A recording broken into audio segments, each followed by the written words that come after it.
hari ini saya pulang kampungan, perantauan yang berangkat tahun 98, 99, pulang 2022. Jenengan-jenengan baru akan merantau. Wonosobo paling jadi SPPG, merantaulah jauh-jauh, tapi pulanglah bawa hasil. Hasilnya orang yang duit. Hasilnya jangan cuma duit, jaringan, teman, duit disimpan di bank, nambahi sidik. Tapi kalau duit itu kita simpan dalam sebuah kegiatan, contohnya hari ini saya kenal adik-adik semua. Hari ini saya kenal teman-teman ojol. Ini investasi yang luar biasa. Silaturahim itu benar membawa rezeki dan menjauhkan dari memperpanjang umur dan menjauhkan dari bilahi atau balak. Kecil saja jenengan, saya tidak bisa mengenal jenengan satu-satu. Tapi insya Allah jenengan kenal saya, sing jenggoten gawe kan gitu. Kalau suatu saat saya kempes ban, minimal ana sing weruh pasti nulungi. Nek ora pasti nelpon kayak GMPP ana sing kempesan ban. Nah, inilah dari awal dari silaturahim. Hari ini kita mendapatkan anugerah yang luar biasa, kedatangan wartawan senior yang sudah malang melintang di dunia jurnalistik dan mau berbagi ilmu. Harapan saya teman-teman semua tidak cuma datang duduk diam, tanyalah hal-hal yang paling kritis, karena ilmu ini nggak akan datang setiap saat. Hari ini ada kesempatan Allah kirimkan Bang Hersu, Bang Indra Jibiliang, Bang Andrianto dan Pak Arif Bonteng, manfaatkan dengan baik. Nek tekon dengan saya tidak bisa jawab. Apa tadi? 5W1 atau dibalik gitu kan? Jadi yang saya tidak paham, padahal saya pernah ikut uji kelaikan wartawan.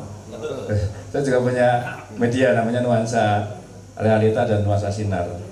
Di sana saya jadi dewan redaksi. Tapi tidak paham tentang wartawan hari ini karena saya tidak pernah praktek jadi wartawan. Karena ning Wonosobo ketemu wartawan bodrek ya, sing kaya 20.000 meneng kan, jadi nggak bisa belajar kita. Nah hari ini dengan narasi tadi siang yang luar biasa dari kedua tokoh nasional ini, tolong adik-adik semua manfaatkan. Untuk teman-teman ojek online, Mas Afat terutama, tidak ada batasan karir, nggak ada batasan pekerjaan untuk menuntut ilmu. Jenengan-jenengan ini yang memegang HP tiap hari. Jadi sebarkan kebaikan, sebarkan fakta. Kalau memang harus ngeritik, kalau memang harus nge-share, itu yang bermanfaat. Orang kudu ngalem pemerintah. Hari ini kita bisa menjadi pendukung pemerintah, besok kita bisa menjadi pengkritik pemerintah. Tapi ngeritik orang ngenyek, bukan kita menghinakan, mencela, itu tidak.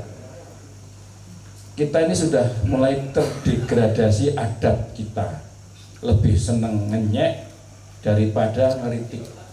Dan ketika sudah ngenyek, merasa gagah, paling wani gitu. Nah ini yang hari ini coba kita, nah ini dari Madilog, dari FNN, kita banyak belajar.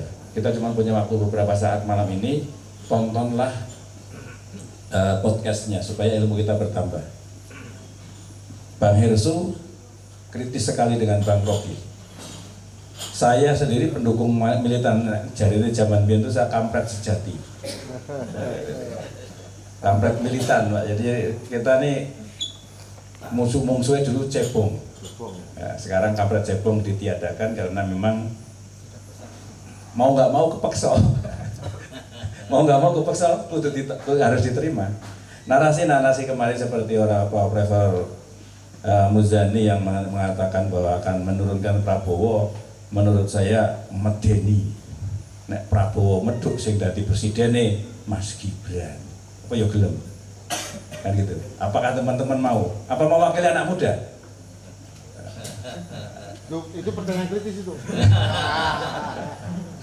Kalau pengen wakil anak muda yang pelongo-pelongo ya monggo. Jadi sehari ini kita bukan sedang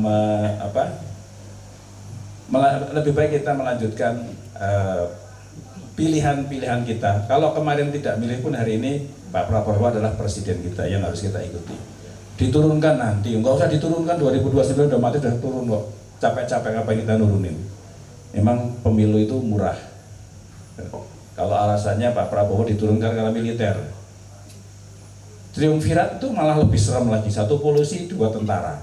Apa ya orang ngeri yang menggantikan seandainya Pak Prabowo dan Mas Gibran berhasil di impeachment. Yang turun itu kan Mendagri, Menhan sama Menlu. Tentara temenan ini. Satu tua pengalaman, yang muda pecatan atau pensiun dini, yang satu polisi ini didengkot polisi. Iso apa dhewe. Kita ini wis enak dilanjutkan sambil dikritisi. Bukan dilanjutkan sambil dinengke ya jangan.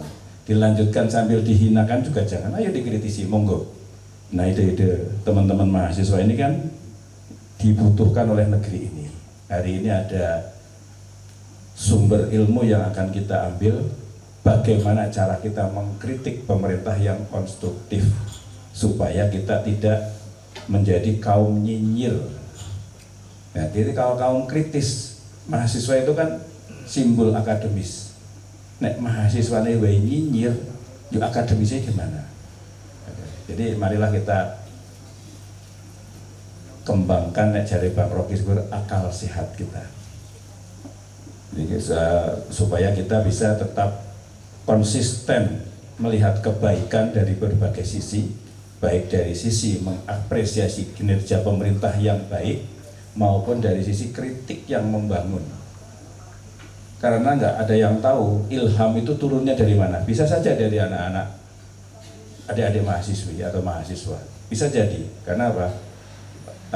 Daya ingat, daya pikir, dan keberanian serta energinya masih seimbang. Kalau kayak saya, gede karpe rantui tenaga nih sudah. Jadi makanya yang kita lakukan adalah hari ini berbagi kesempatan. Kebenaran saya diberi kesempatan untuk kenal dengan Bang Adrianto, Bang Indra Jepiliang, dengan Bang Hersupino Arif. Alhamdulillah beliau-beliau berkenan datang ke sini, manfaatkan dengan baik. Oke, jadi itu teman-teman monggo bertanyalah yang kritis. Jangan tanya kapan saya kerja, oke? Jangan mengeluh. Cah nom wis ngeluh ya repot, Pak. Saya anak kampung Bederan yang tidak sempat kuliah. Di kampung saya itu dulu rata-rata lulusan SD mangkat ning Jakarta. Wis keren banget jadi pembantu sopir atau satpam. 3 tahun kemudian pulang sudah susah ngomong Jawa. Tidak semending-mendingnya bisa ngomong Jawa. Pakaiannya rok mini wis wayu-wayu putih-putih. Mengungkuli bose. Nah, saya tertrigger dulu. Saya tidak pengen seperti itu. Saya pengen ke Jakarta tapi tidak menjadi seperti itu. Bukan mereka hina, bukan. Tapi kalau kita punya keinginan yang berbeda, saya baru tahu kalau ternyata untuk menjadi lebih ke depan tidak harus kita ini besar, tidak harus kita kaya. Punya keinginan yang berbeda itu membuat kesempatan kita bisa melaju lebih cepat di finishnya. Kadang kita terlambat di start, terhina di pertengah perjalanan, tapi di finishnya kita bisa. Sementara semua proses, semua kehidupan, semua pertandingan itu yang cari itu finishnya. Ning ngarepe kepontal-pontal, di tengahnya terseok-seok, kalau kita bisa finish paling cepat, insya Allah kita menjadi pemenangnya. Alhamdulillah, saya berhasil tidak menjadi satpam dan sopir. Saya berhasil tidak menjadi pekerja, walaupun dimulainya dari ngamen. Saya masih ingat saya punya berangkat bawa uang 7.500. Dulu ongkos Wonosobo Jakarta naik Sinarjaya masih 3.500, sampai Pulau Gadung coba modal kencrungan. Sementara suara saya fals. Percaya nggak, saya iso gitar tapi ora iso nyanyi. Hasilnya apa? Etok-etok bisu. Untuk duit. Saya 3 bulan ngamen. Saya ingat ngamen jam 3 malam sampai jam 8 pagi. Saya dapat uang 80.000. Tak kumpul-kumpul kepengen jadi pedagang asongan. Alhamdulillah berhasil beli asongan itu, Pak. Beli asongan, dodolan aqua, rokok, permen.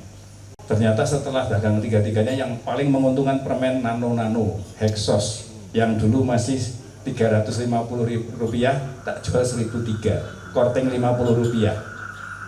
Saya masih ingat itu. Jadi setelah itu saya lama 6 bulan lebih saya jualan asongan, suwe-suwe pengen jadi bos asongan, belanjalah permen sing ngiderke wong akeh, saya duduk ngenteni setoran. Duit-duit tambah sedikit lagi, dorongan mie ayam. Saya menjadi Spiderman cukup lama, 2 tahun. Tidur di bangku panjang itu. Orang duwe motor tapi duwe helm, helmnya gue bantalan. Nungguin penumpang pada datang, lebutan lapak. Karena salah lapak kita nggak laku. Tapi jam 7 pagi pasti diusir karena petugas itu ada Laksus namanya, Gual Agala. Kita diusir dari terminal, harus keluar dulu. Nanti siang masuk lagi.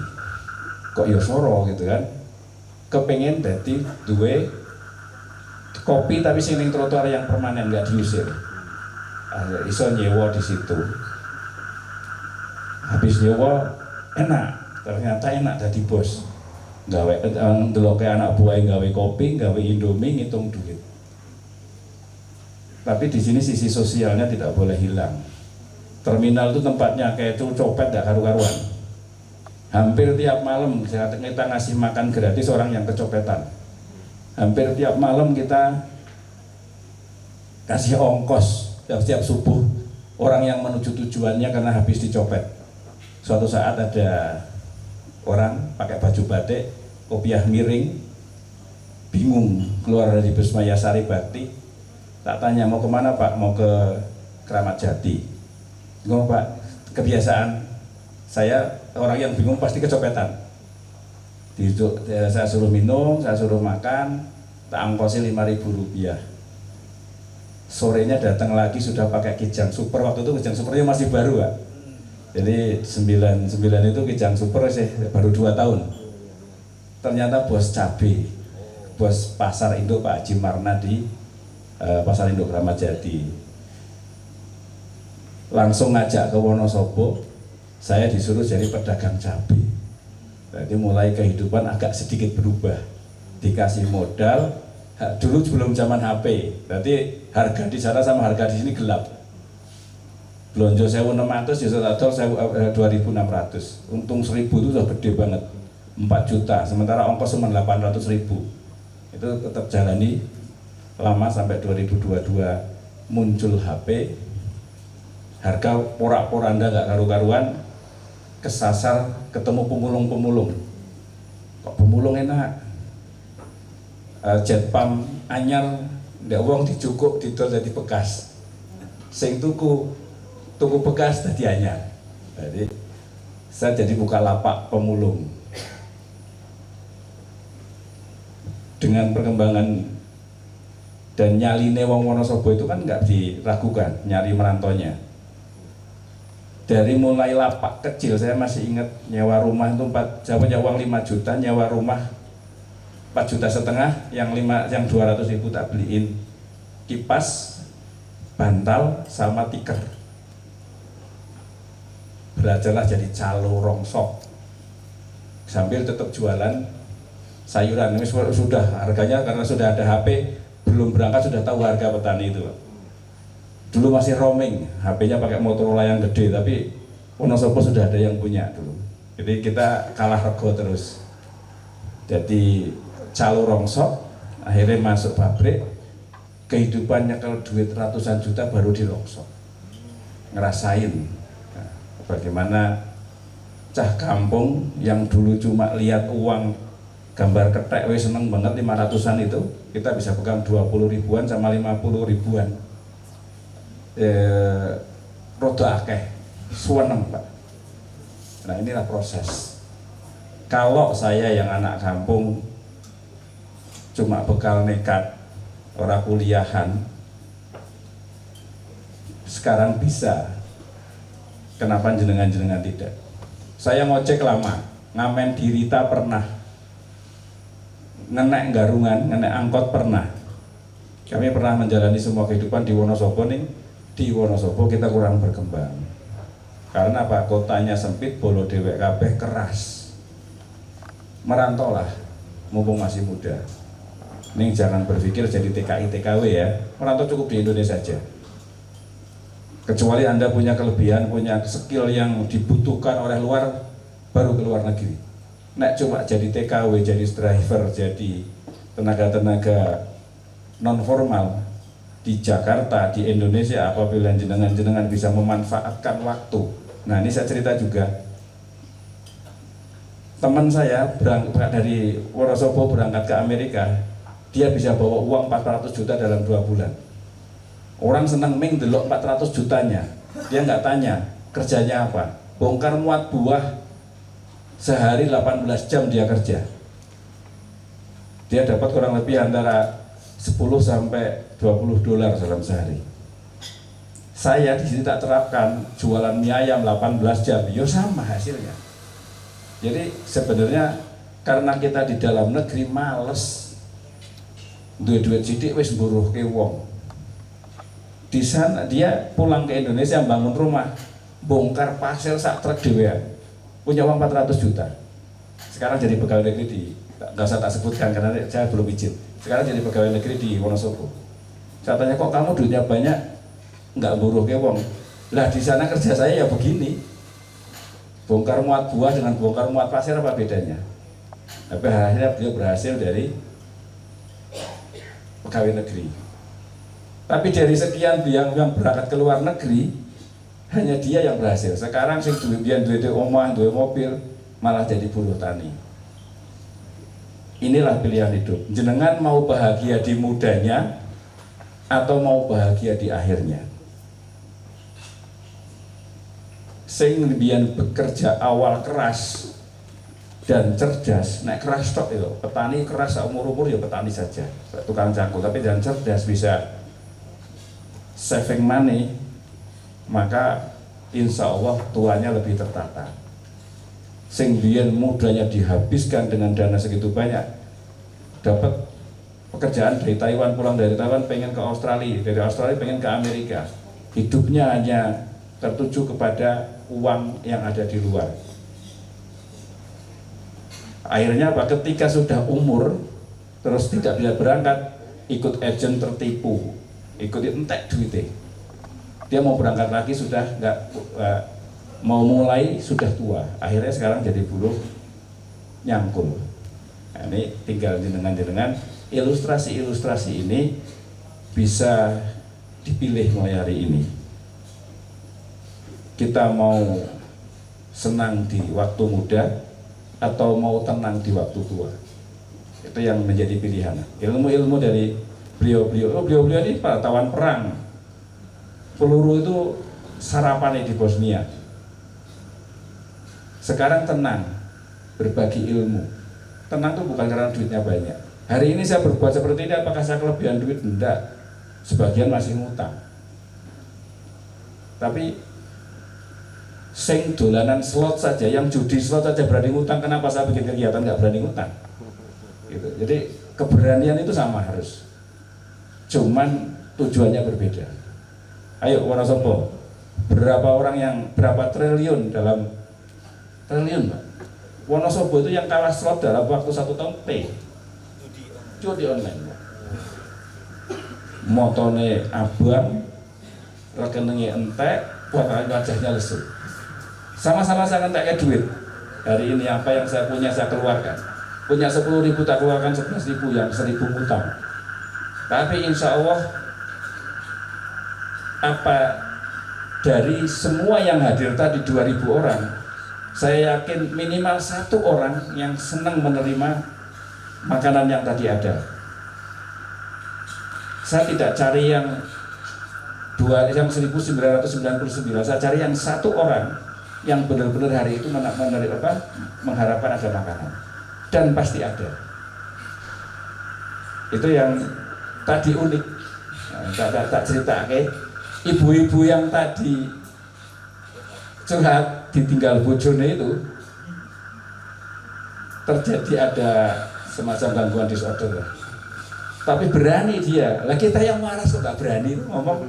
Nah, berterima kasih hanya karena diundang, merasa dihargai, karena selama ini orang-orang yang di sekitarnya hanya menjauhi. Beliau mau datang tuh sudah dilarang.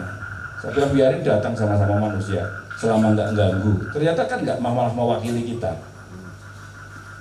Dari sekian ribu orang yang datang yang berani ngomong ibuku cuma dia kan. Ya. Artinya apa? Dari semua kekurangan ada kelebihannya.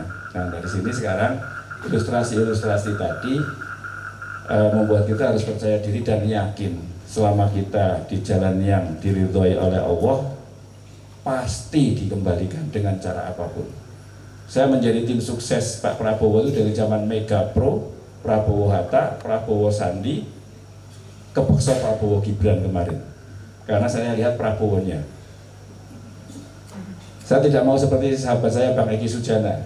Senang kalau Prabowo karena lihat Gibran dia pindah ke PKS lagi jadi untran-untran. Nah, saya tidak mau seperti itu. Saya setia kepada Prabowo tanpa harus membenci yang lain. Kalau dulu saya membenci Pol. Saya termasuk orang yang 2 bulan siap hari terima salam olahraga. Pokoknya ganti shift 3 kali, ya 3 kali itu kita dikasih salam olahraga. Gitu. Ya, hadiahnya masih ada nih, pengok. Kalau yang tampak muka masih pengok nih. Sengaja nggak tak operasi, kenang-kenangan. Jadi alhamdulillah kemarin ikut lagi membantu dibina oleh PPIR. Bar menang PPIR lali, lupa. Tapi karena kita memakai kekuatan mandiri, tidak menerima Rp1 pun dari sana, ternyata ada yang memperhatikan.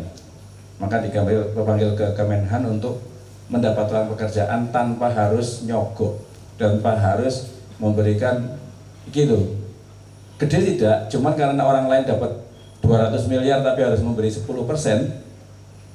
saya dapat 10 miliar ya nggak harus ngasih apa-apa, hasilnya sama. Dibina lah, saya nunggu dari arahan Panglima Gonteng ini. Tadi itu mancing, Panglima Gonteng ya buat dijaluk ke gawean gue cah-cah Wonosobo ini. Kan dia yang dekat-dekat Pak Gubernur Pak, gitu. Nggak usah dipikirkan Pak, tapi dilakukan saja. Jadi hari ini kita sudah mencoba berbuat dan tidak ada makan siang gratis. Politik itu seharusnya punya tujuan. Tujuannya nggak harus jadi ketua dewan, nggak harus jadi bupati. Tujuannya apa saja, yang penting untuk Wonosobo. Nek Wonosobo ini sejahtera, jenengan insya Allah harus sejahtera. Demikian dari saya, sedikit ular-ular curhat. Beda zaman, beda masalah, tapi solusinya sama.